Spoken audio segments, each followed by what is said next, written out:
Señor Alejandro, ¿cómo fue la universidad que le tocó vivir? La universidad que me tocó vivir es una explosión de ideales, una explosión de deseos de contribuir desde el conocimiento, diría, y desde de la actividad juvenil, estudiantil, contribuir directamente a la transformación de nuestro país hacia una sociedad marcada por la solidaridad humana, por la preocupación por los otros. Y una universidad que, como lo pusimos en el frontis de la casa central de la universidad, en aquella época decíamos una universidad cuyo único norte sea Chile y los intereses de su pueblo. Esta es una frase de Andrés Bello, el primer rector de la Universidad de Chile. Ahora, claro, visto con perspectiva, hoy día uno podría decir, bueno, una universidad cuyo único norte sea Chile y los intereses de su pueblo sería como limitado, ¿verdad? Estamos en un mundo cada vez más internacionalizado. Pero el sentido era que la universidad profundizara su conexión con las raíces culturales y la identidad del pueblo chileno y con los intereses de su pueblo. No tanto esta fascinación con lo europeizante y lo norteamericanizante, ¿no? Entonces el movimiento estudiantil chileno, el movimiento estudiantil de la Universidad de Chile y la atmósfera en la que nosotros vivimos estuvo muy marcada por eso. Y esto se tradujo en muchas cosas. Se tradujo en un cuestionamiento en general un cuestionamiento filosófico, yo diría, del papel de la universidad en el Chile de finales de los años 60. Se tradujo en un deseo de empujar la creatividad universitaria hacia la afirmación de lo nacional, de lo latinoamericano. Nosotros estábamos en una reacción muy airada a la copia barata, digamos, de lo que venía de Norteamérica. Con el tiempo nos ha llegado a gustar lo que se llamó la nueva ola de la canción chilena, en la que es distinto al movimiento de la nueva canción chilena, que comienza en el año 68 en particular con la reivindicación de Violeta, el papel de Víctor, de Ángel, el surgimiento del Quilapayún, el Inti Illimani, todos los artistas más comprometidos, digamos, con las aspiraciones del pueblo chileno. Pero antes de eso fue esa época en que los cantantes rockeros chilenos se ponían Danny Chilean. Danny Chilean fue un cantante muy popular, yo lo miro con mucha simpatía y cariño ahora, digamos. Pero los hermanos Enrique, los mellizos de Enrique se llamaban los Carr Twins. O sea, y así, todos como que se estaban poniendo nombres americanizados. Y a nosotros nos parecía ¿por qué? O sea, entonces ahí donde la vida en la universidad se va entrelazando con estas cosas, ¿no? Hay que pensar también que nosotros, en la universidad que nos tocó vivir, es la universidad de los 60. Es la universidad donde el movimiento estudiantil está movilizado a escala mundial con aspiraciones parecidas. Todavía estamos, los que nos dedicamos a las ciencias sociales, todavía estamos intrigados acerca de qué pasó en la segunda mitad de los años 60, que se produjo esta ola increíble de amor y de solidaridad humana, yo diría. Si el movimiento estudiantil en todas partes, ahora lo vemos visto con perspectiva, yo lo veo casi como una cosa espiritual, una ola en que la generación nuestra quiere ser protagonista de la construcción de un mundo más justo. Y claro, las variaciones van desde el movimiento hippie, la cosa pacifista y qué sé yo, a la izquierda transformadora, revolucionaria, que es más importante en América Latina que los hippies. Pero las fronteras están interrelacionadas. Había una influencia mutua, digamos, entre la lucha por la transformación de las relaciones de poder y la redistribución de la riqueza y la justicia social, y los temas de la paz, la belleza, la música, la espontaneidad juvenil, el antiautoritarismo, ¿no? Entonces yo creo que esa es la tónica. Yo siempre he dicho que la reforma universitaria hay como dos reformas. Una, la reforma que a mí me parece más profunda, que es esta explosión de esperanza, este deseo de que la universidad se inscriba en una transformación cultural de afirmación latinoamericana, antiautoritaria, solidaria, de compromiso. Nosotros hablamos de la universidad comprometida. Este concepto yo lo rescato hasta el día de hoy. Podemos hablar después de eso, ¿no? Allá en Canadá yo soy parte de un movimiento que se llama Community Engaged Scholarship, que quiere decir actividad académica comprometida con la comunidad. Entonces, esto fue muy importante. Yo reconozco siempre de manera autocrítica que esto se sobreideologizó, y, en fin, pero esa era la onda. Los matices que había en el movimiento estudiantil, no sé si son de interés en esta misma respuesta. Había como 4 proyectos, digamos, de reforma universitaria. La izquierda universitaria, que se agrupó en torno a la unidad popular, digamos, comunistas, socialistas, radicales, MAPU. La fuerza de la unidad popular planteó la idea de la universidad comprometida. Universidad comprometida con el pueblo, universidad comprometida con sus aspiraciones, universidad sensible, abierta. Hablábamos de casi llegó a ser un cliché, pero había que terminar con la Torre de Marfil. Y había que salir a la vida, pues había que salir al campo, a las fábricas. Había también en esto una aspiración activista, por supuesto, ¿no? Se mezclaba, había bastante confusión, yo diría, visto en retrospectiva, entre la función de comprometer el conocimiento con la transformación cultural, con la práctica política, digamos, de los universitarios. Y yo con el tiempo he llegado a hacer una distinción de que el compromiso del conocimiento con la realidad del país, de América Latina, tiene profundas implicaciones políticas, pero no es lo mismo, no es sinónimo de activismo político, que tiene que tener su expresión propia. Estas cosas son importantes porque cruzaron el movimiento estudiantil de arriba para abajo y horizontalmente todo el tema de la autonomía relativa del movimiento estudiantil, la relación entre los partidos políticos, que eran todos muy fuertes en la universidad, y la FECH, por ejemplo, la relación de la Federación de Estudiantes con la autoridad universitaria, ¿no? La autonomía o no de las autoridades universitarias respecto de los partidos políticos, el papel de los partidos políticos en la universidad. Todo esto fue muy complejo y muy problemático, ¿no?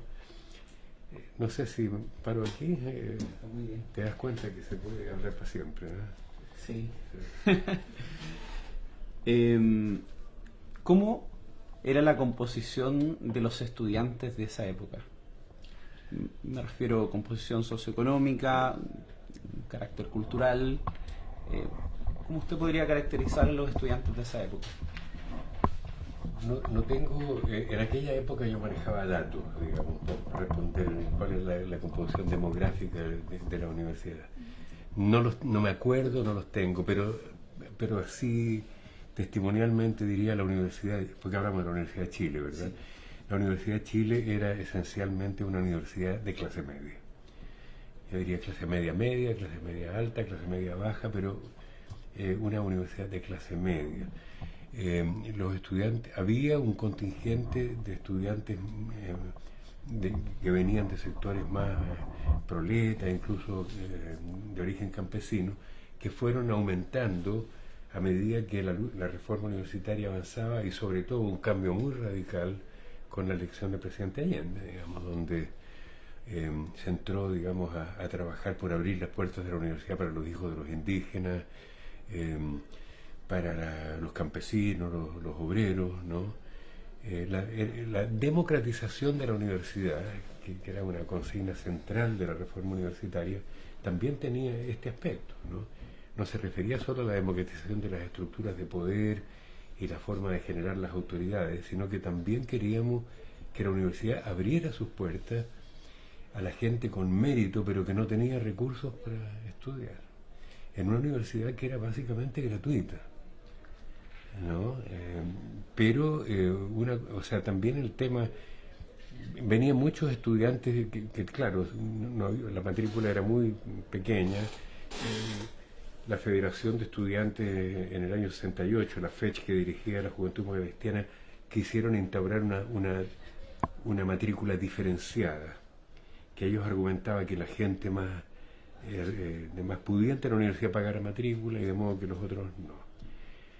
Nosotros nos opusimos y peleamos porque se mantuviera la universidad gratuita, que la universidad no era la encargada de hacer una política tributaria, digamos, que el problema de la redistribución del ingreso era una tarea del gobierno nacional y no de la universidad.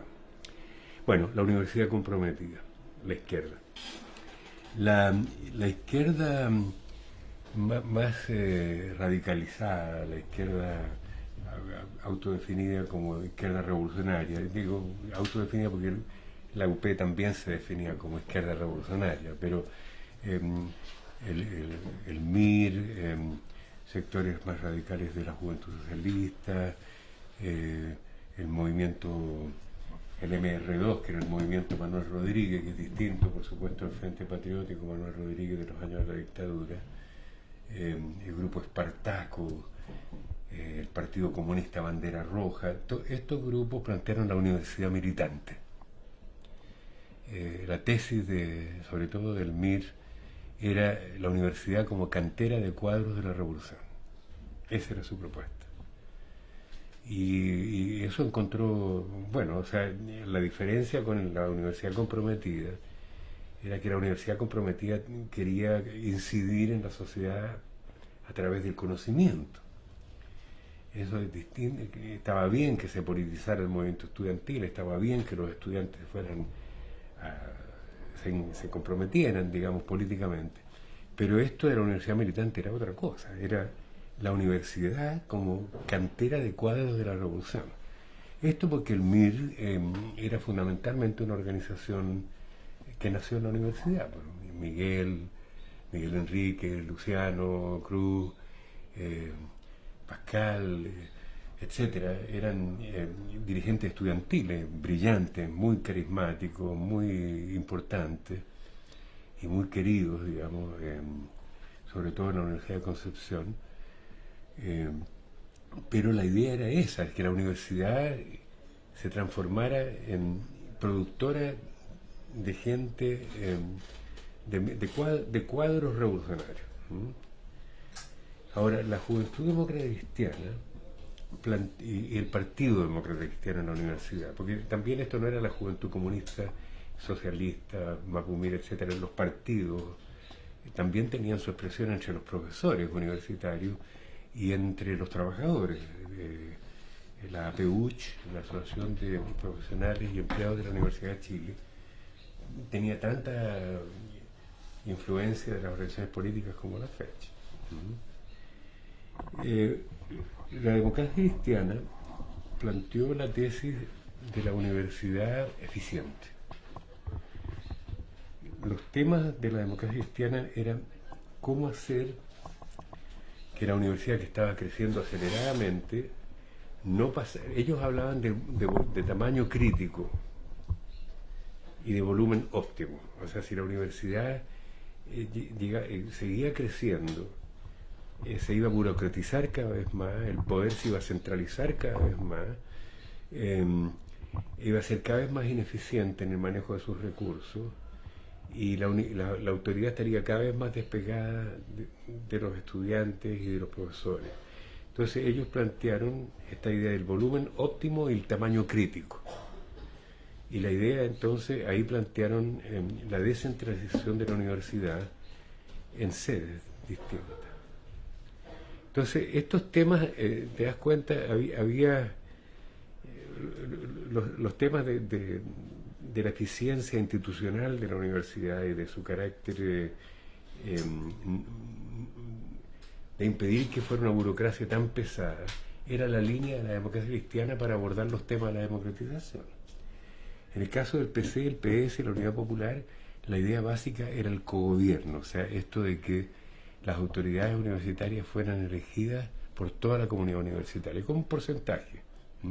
Los profesores iban a pesar más, no me acuerdo cuál, 75% creo, los estudiantes iban a pesar el 20 o el 18, la memoria dinosaurio me falla, pero había un porcentaje, principalmente los profesores, después los estudiantes, y los trabajadores técnico-administrativos tenían algo así como entre el 5 y el 8%. El MIR no tenía mucho interés en esto de las elecciones universitarias porque ellos no estaban muy interesados en las elecciones en general, digamos.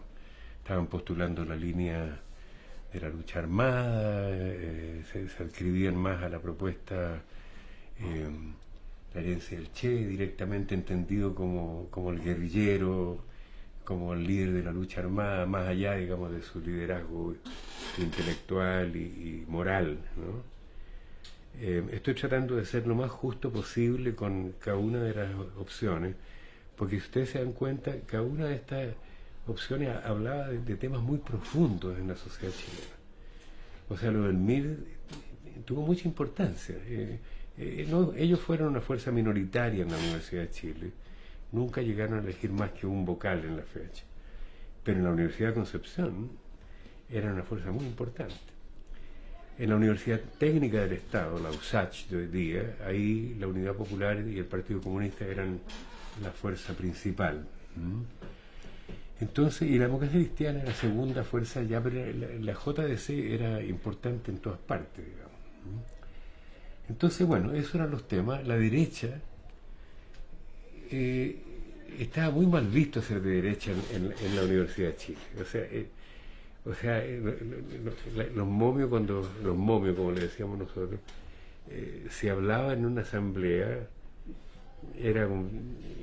todos nos tomaban pura risa. Decían, nosotros hablamos en nombre de la Juventud Nacional, le decía la asamblea, porque pensamos en las cosas republicanas, Ana.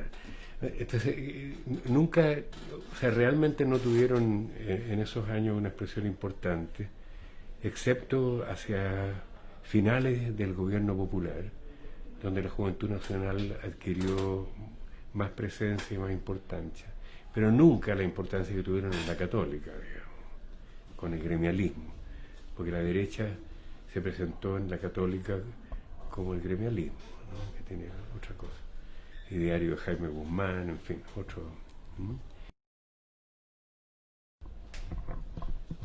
¿Cuál era la participación de los distintos estamentos dentro de la universidad antes de la reforma universitaria?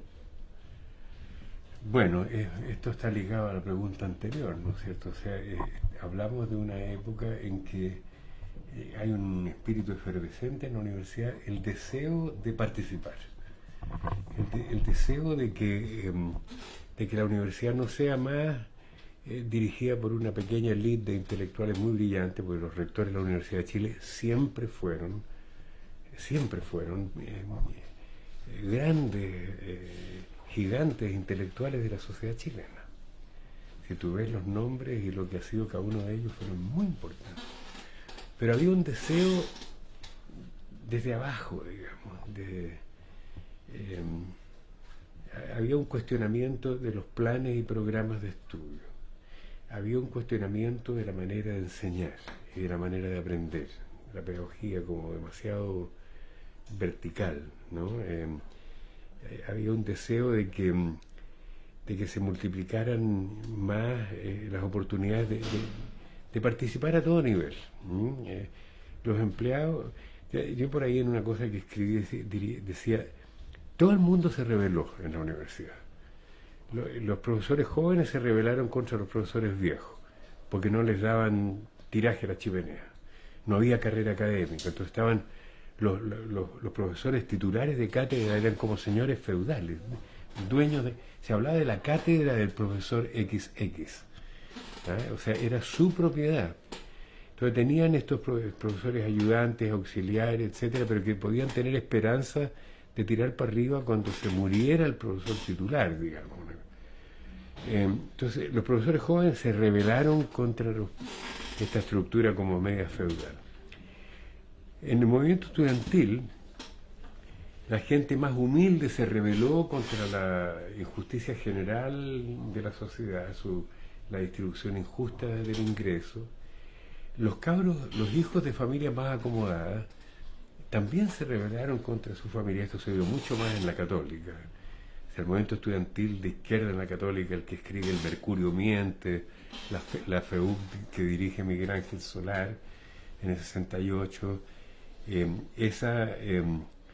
esa juventud era juventud que venía de sectores más acomodados, pero se rebelaron contra la injusticia en la que sus familias participaban. Se hicieron eco de Populorium Progressio, que fue la encíclica del Papa Juan XXIII, que planteó la idea del compromiso social de la Iglesia con mucho más fuerza, pero también se hicieron eco de la Iglesia joven, de la teología de la liberación en América Latina, la influencia de Camilo Torres, de todos los sacerdotes para el socialismo. Todo eso se reflejaba también en la Católica y en la Universidad de Chile, con mucha fuerza. Y los trabajadores de la universidad también se rebelaron porque no tenían derecho a decir nada sobre qué es lo que pasaba en la universidad, sobre sus condiciones de trabajo, sobre su organización sindical, sobre su carrera administrativa, sobre sus beneficios, etcétera, etcétera. Entonces, por eso que la idea del cogobierno se hace tan popular, porque la idea es que no solo que todos participemos en las elecciones, sino que también los distintos estamentos, como se llamaba, participaran en las estructuras de gobierno de la universidad. La democracia cristiana de la Chile se oponía al cogobierno. Ellos no eran partidarios de que hubiera elección universal de autoridades. Ellos eran partidarios de que hubiera representación estamental en las distintas estructuras de gobierno, pero no eran partidarios de la elección universal de autoridades. Entonces ahí hubo un debate muy grande y fueron sobrepasados en el año 68. A pesar de que la FECH, Demócrata Cristiana, planteaba estas cosas, el movimiento estudiantil, empezamos a tomarnos todas las escuelas y todas las facultades, empezando por la Facultad de Filosofía y Educación, con la idea del cogobierno. Y Hernán Ramírez Necochea es el primer decano elegido democráticamente por toda la comunidad de la Facultad de Filosofía y Educación, en contra del estatuto universitario, digamos. O sea, lo eligen los profesores, pero votan también los estudiantes y los empleados administrativos. Y ahí entonces se produce una crisis legal en la universidad y el Consejo Superior de la Universidad, el Consejo de Decano, el Consejo Superior se llama, decide intervenir la Facultad de Filosofía y Educación, porque está violando la ley, por así decirlo. Y entonces el Consejo decide intervenir la Facultad de Educación, pero el movimiento estudiantil se toma la Casa Central. La fecha es una movida más o menos desesperada. Ellos entraron a la Casa Central, pero el resto, la izquierda unida ahora, se toma todas las otras escuelas. Entonces la FECH quedó como, la directiva demócrata cristiana, la FECH quedó aislada dentro de la Casa Central, ¿no? Y el resto de las facultades ocupadas por el movimiento estudiantil más radicalizado. Después se negoció, el movimiento estudiantil volvió, la democracia cristiana aceptó la idea del cogobierno, y ahí entramos a otra etapa porque se abrió el camino entonces ya para transformar los estatutos de la universidad. Se crea lo que se llaman las mesas de reforma universitaria, que fueron encabezadas por el profesor Enrique París, que después fue asesinado el día del golpe, y que jugó un papel muy, muy importante, un psiquiatra muy carismático también, muy querido por los estudiantes, profesor Enrique París. Entonces, el anhelo de participación ahora se canaliza a través de las comisiones de reforma universitaria en cada facultad. Las comisiones de reforma universitaria fueron elegidas democráticamente, con participación de profesores, estudiantes y personal administrativo y técnico. Las comisiones de reforma universitaria en cada facultad, en cada escuela, tienen que discutir su idea acerca de cuáles son los aspectos fundamentales de la reforma universitaria en cada facultad.